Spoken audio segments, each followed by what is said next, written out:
Allah tadi sedikit menguatkan bahwa manusia ketika Allah ciptakan dengan sesempurna mungkin. Laqad khalaqnal insana fi ahsani taqwim, bahwa Allah itu menciptakan manusia dengan sebaik-baiknya penciptaan.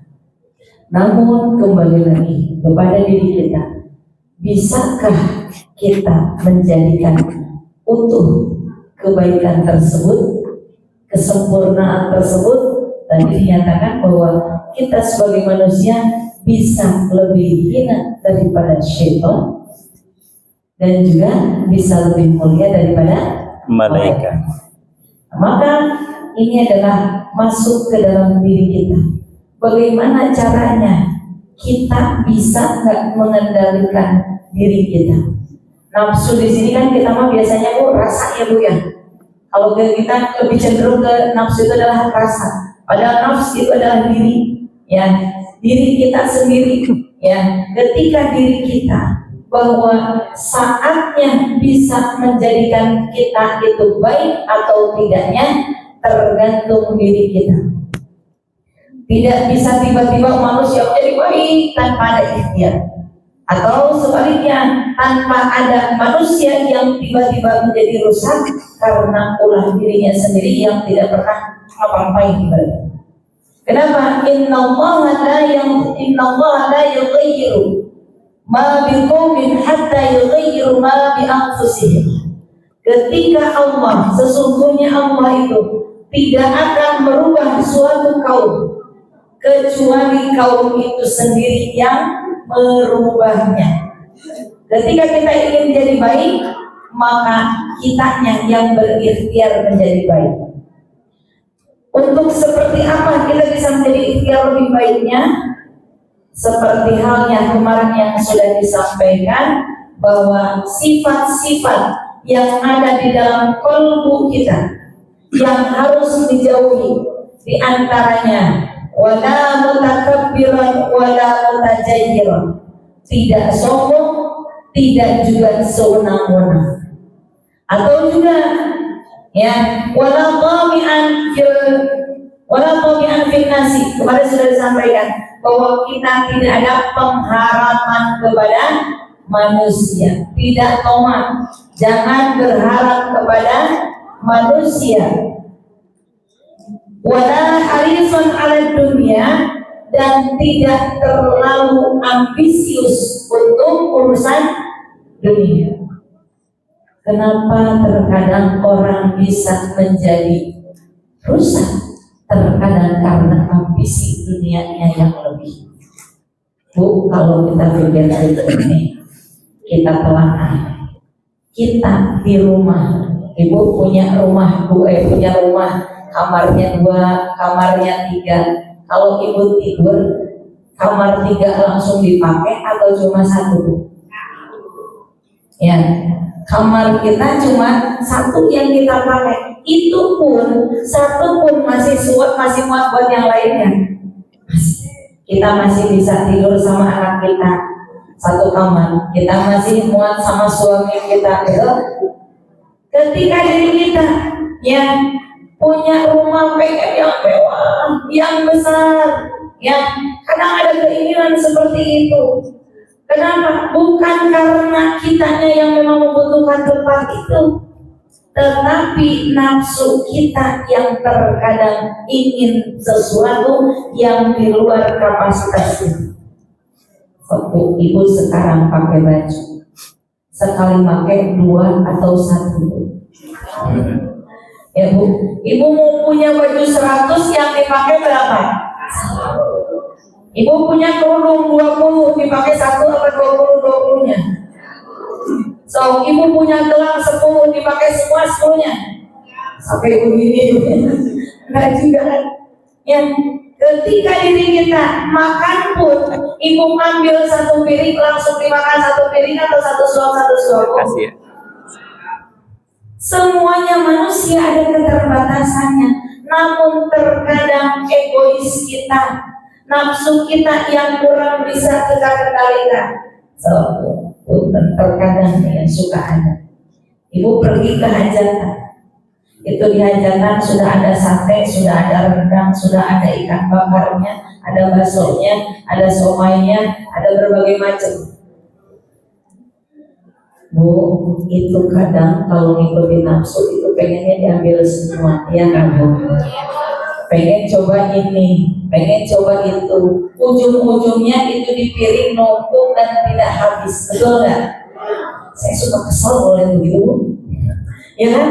Ya Allah, mubazir kan ujungnya, ya ujung-ujungnya mubazir. Maka saat ketika diri kita, ya ingat bahwa nikmat kita lagi makan cukup sampai setelunjuk. Bu, ibu mau makan yang mahal, yang murah, yang biasa aja. Saat ketika ibu masuk ke dalam tenggorokan, rasanya sama. Apalagi udah ibu gak gosok gigi, habis makan langsung gosok gigi, hilang gak Bu? Punten, yang mahal, yang biasa, yang mahal sekalipun saat keluar sama tidak Bu? Terus buat apa kita? Ya sampai Masya Allah ya sekarang kenapa korupsi terjadi? Kenapa nepotisme terjadi? Karena nafsunya yang tidak bisa dikendalikan. So sekarang 1 miliar sehari Bu bagaimana Bu?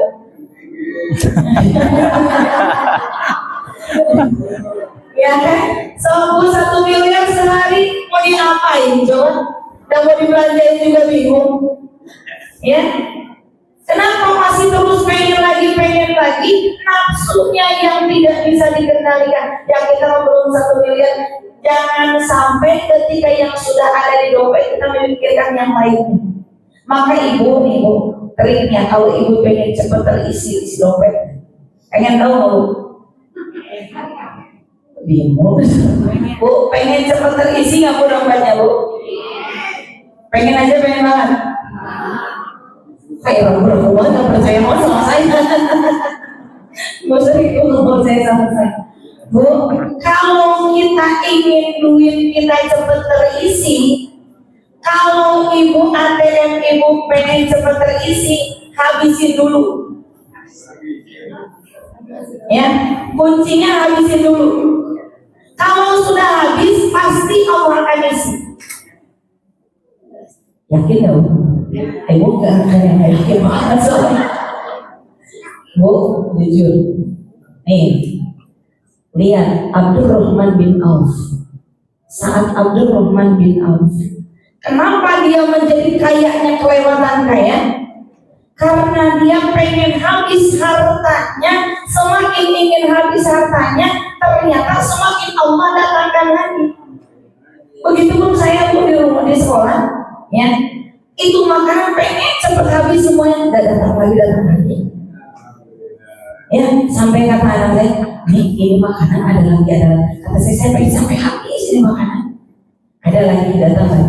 Maka ketika isi dompet ibu pun, ya, jadi jangan aduh besok gimana Allah aja.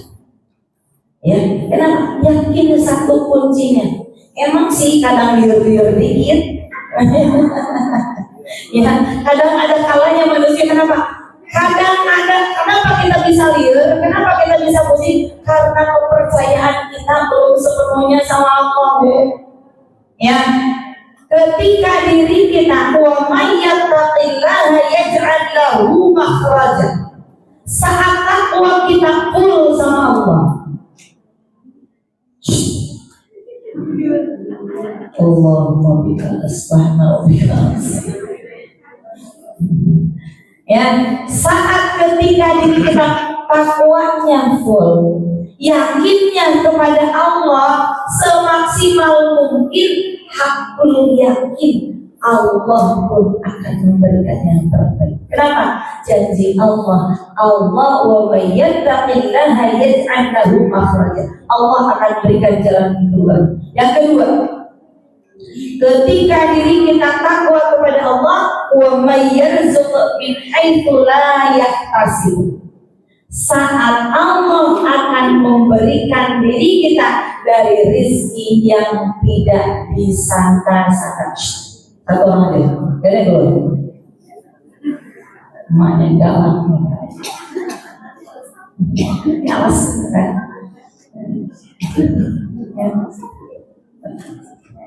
Ya. Jadi kuncinya Bu, nih saya pengalaman kemarin di tahun kemarin di 2025 itu saat mau beli tanah yang 1000 meter. Ketika saya itu di awal Juni, kalau tidak salah, awal Juni, dia bilang harga 700 juta. Dia bilang 700 juta, maaf.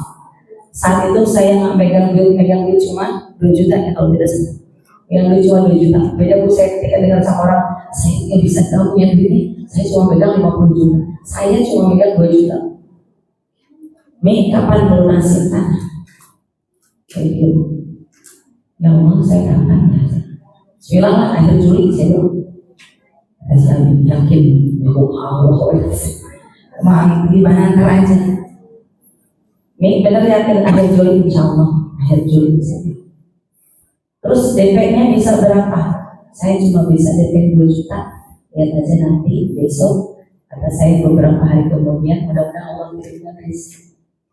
Alhamdulillah, kedua kali saya selang 1 pekan kalau karena dia 2 juta nggak percaya Bu, orang 700 juta gitu kan, 700 juta kita cuma DP 2 juta ya, dia nggak percaya. Oke lah, kata saya tunggu dulu dan mungkin paling saya 3 hari atau 4 hari sudah.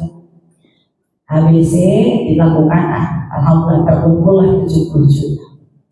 Habis itu setelah ya berarti 2 bulan kurang lebihnya 2 bulan. Itu di bulan Juli, alhamdulillah terlunasi total yang bisa dibayar itu 650 juta. Dan saya pun nggak tahu duitnya dari mana. Yang nggak tahu duitnya dari mana, pokoknya ada jamaah yang nitip dan lain sebagainya, ada yang sampai telepon, Bu, saya sudah transfer ya 100 juta. Oh iya, baik, makasih. Nah, makanya saya sering ditipu Bu, saya udah transfer sekian gitu ya. Nanti kalau balik ternyata dia nipu. Jadi makanya ketika ada yang transfer 1 juta, oh iya, saya biasa aja. Ketika dicek rekening, oh ternyata benar gitu ya. Jadi baru oh iya gitu ya. Nah seperti itu. Ketika ternyata saya baru bisa cuma sampai dengan 650 juta itu di akhir Juli. Saya bilang ke yang punya tanah, maaf, saya cuma bisa sampai segini 650 juta. Ini mau dilanjutin apa enggak jual belinya? Kalau memang nggak mau jual beli, saya bilang karena saya tidak bisa menepati janji, ternyata saya cuma dapat rezekinya 650 juta, nggak apa-apa, saya nggak jadi beli tanahnya. Ternyata kata yang punya tanahnya, nggak apa-apa, Mi, aku udah banyak yang masuknya, tinggal dikit lagi kok, lanjut aja, Mi. Lanjut kan? Yang itu yang 50 juta bukan karena saya nggak janji, saya juga ragu ini dari mana? Itu lama sampai dengan kurang lebih 4 atau 5 bulan ya, baru terlunasi itu 50 juta. Ternyata semakin kita yakin sama Allah, Allah akan berikan kemudahan. Ya, jadi tadi sampai habis dulu aja nggak apa-apa. Ibu isi dompet tinggal 1000 nggak apa. Tinggal udah habis bilang, ya Allah, Engkau tahu isi dompetku. Ya Allah, Engkau yang akan berikan rezeki. Jadi jangan ibu, aduh gimana ya, ibu update status, gimana buat besok ya? Gak usah Bu, status orang banyak yang follow, banyak lainnya juga gak bakal bisa kasih rezeki.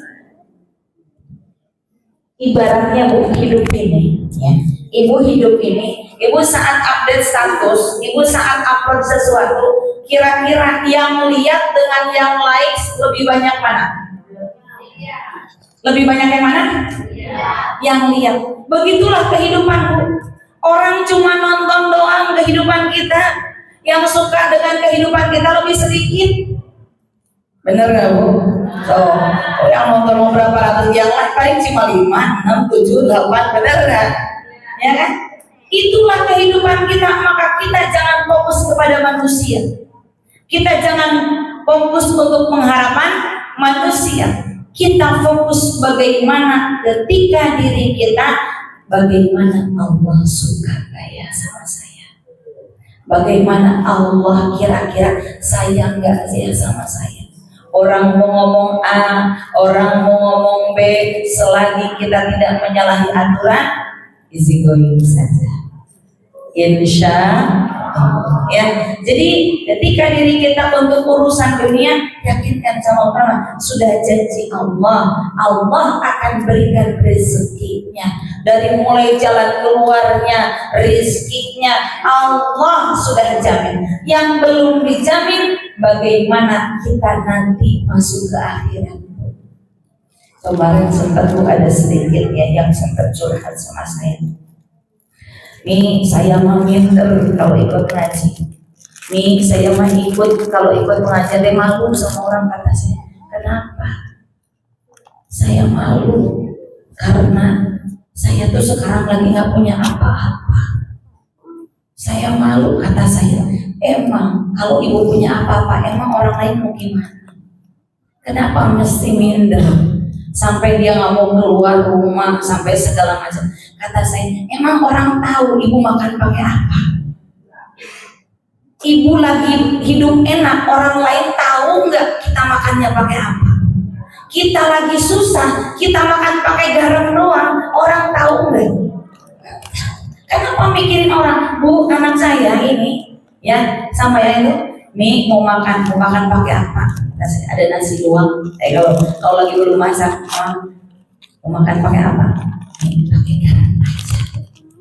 Dan saya nggak ada yang bakal tahu tuh lainnya, karena saya aja tahu, ibu tahu karena saya ngobrol sekarang. Begitu kan? Ibaratnya seperti itu ya.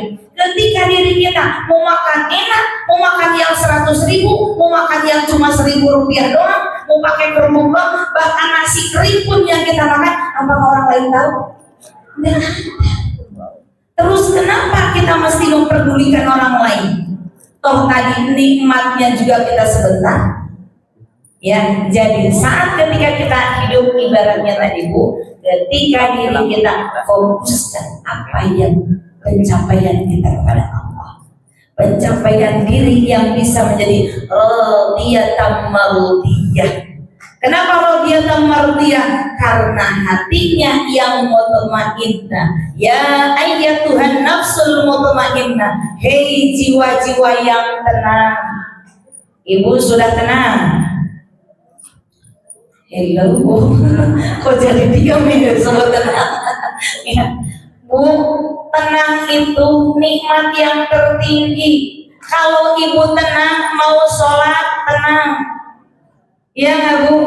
Ibu mau tidur tenang, mau bayar utang tenang, itu Allah. Ya, nikmat yang tertinggi tenang adalah mutmainnah, jiwa-jiwa yang tenang. Ya, kita saat ketika diri kita bisa tenang, itulah mudah-mudahan senantiasa kita bisa ridho atas apa yang Allah takdirkan kepada kita. Jadi kita sekarang Bu, kalau seandainya apa yang sulit dalam hidup kita, apa yang merasa susah dalam hidup kita, cukup updatekan di atas sejadah, bilang sama Allah, ya Allah, Engkau tahu apa yang saya rasakan, Engkau tahu apa yang saya sedang alami, Engkau tahu apa yang menjadi pikiran saya, tolong bantu saya, bimbing saya, biar saya tenang. Biar tenang Bu, masalah diselesaikan, biarkan Allah aja. Yang penting kita tenang dulu aja. Ya, ini karena kenikmatan yang tertinggi. Insya Allah. Sebagai penutup, ya,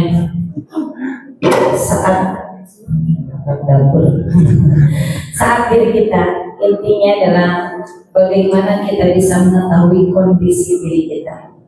Hati kita, amaroh kita, ya, yang kira-kira kita nafsunya sedang amarohah, sedang lawamahkah, sedang apa lagi tadi? Mulhimahkah, sedang mutmainnahkah, atau rodiyah, atau mardiyah, ya kalau kekamilan maka yang mungkin gitu ya. Nah maka kita mudah-mudahan intinya adalah saat ketika diri kita, ya, diri kita belum bisa menyayangi orang yang tidak baik kepada kita, minimal kita jangan membalas ketidakbaikan, ketidakburukan.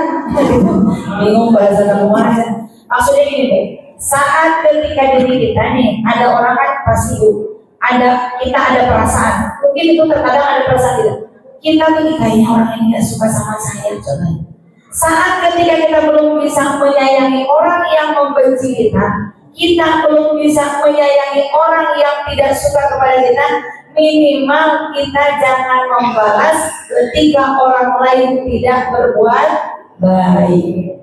Ya, jangan sampai membalas.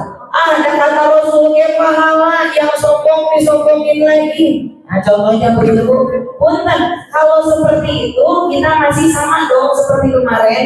Ya sekarang mah kita rubah yuk. Gitu ya. Kalau kemarin yang sombong disombongin memang sedekah, tetapi ketika orang sombong kita diemin aja, nanti juga dia berhenti. Tidak malu kalau sombong ada yang ini berarti gitu ya. Nah seperti itu. Jadi intinya diri kita cukupkan diri kita, mudah-mudahan Allah ridho, Allah suka kepada kita, dan mudah-mudahan kita mempunyai hati yang ridho dan diridhoi oleh Allah Subhanahu wa Ta'ala. Amin ya Allah ya Rabbal Alamin.